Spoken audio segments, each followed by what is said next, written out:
So, welcome to my second cup of coffee and coffee talk.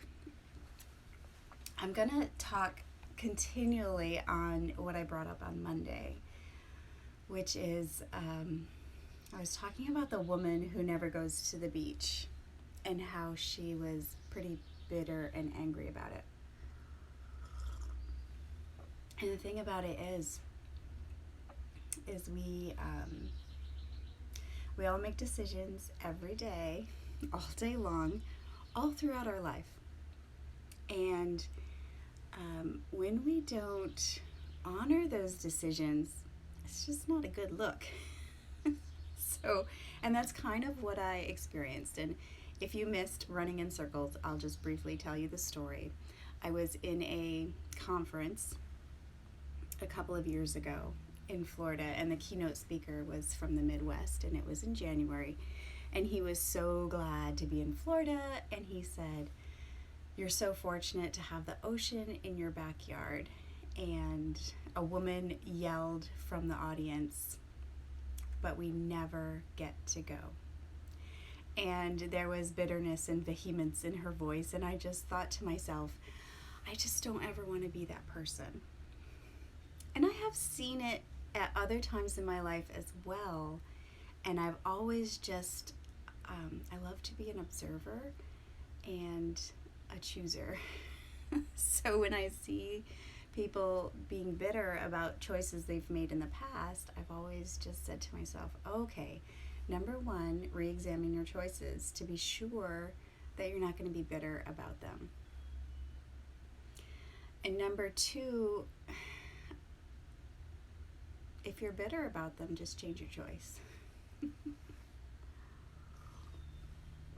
That's the thought that I've had throughout my life. And when you're bitter about decisions you've made in the past, you're just not being very nice to yourself, to your past self. You're just being really mean to her. You're not like honoring her and the decision she made back then, because she made it for a really good reason. And at the same time, you can think about how we're going to look back on today and the decisions we're making today and how we're going to feel about it. And,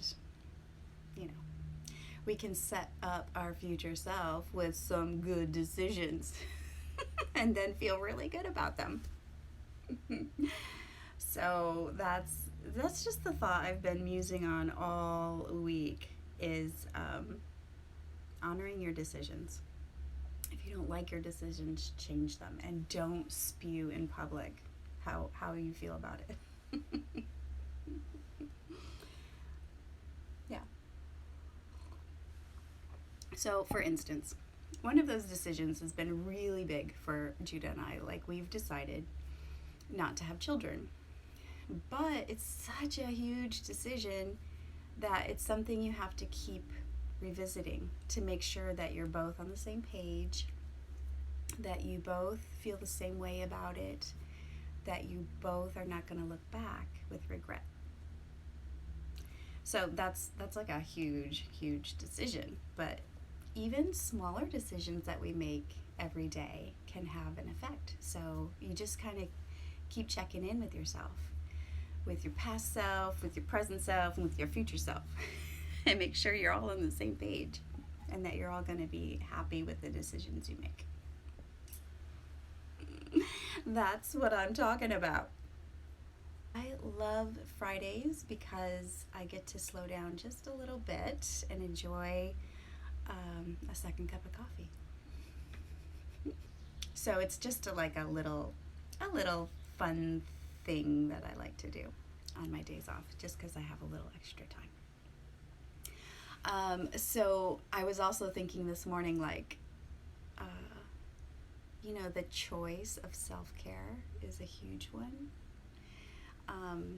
Shout out to all mothers out there who are taking care of children, and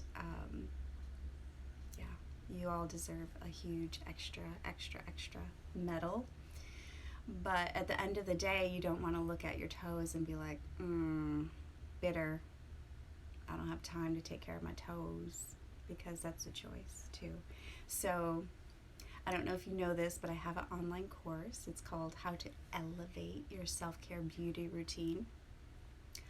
All of my links are in my bio. You can learn about all the ways you can work with me, and I'm having so much fun working with all of you. With elevating our self-care, with organizing our closets, and with making choices that set us up for the future. So you can check it all out in my bio. Oh yeah, and then the book. It's so much fun. I am getting ready to do the book club. That's going to be, I think, on the 18th, which is a Friday. It's going to be a live Zoom book club. So I invite you all to join me and share what you learned, what ahas you've had, or if you've been like, how do I implement this in my life? She didn't explain this very well. I did recently have a conversation with someone, and she's like, and I explained everything in detail, and she's like, oh, that's what you meant. So, if you have any questions, just raise your hand, because sometimes we think we're explaining things so well. So this is Heidi with Nest Pretty. I hope you have a lovely Friday, and I hope that you honor the decisions you've made in the past. Revisit the decisions you're making today so you can set up your future self to be the best version of you. And we'll talk to you soon. Bye.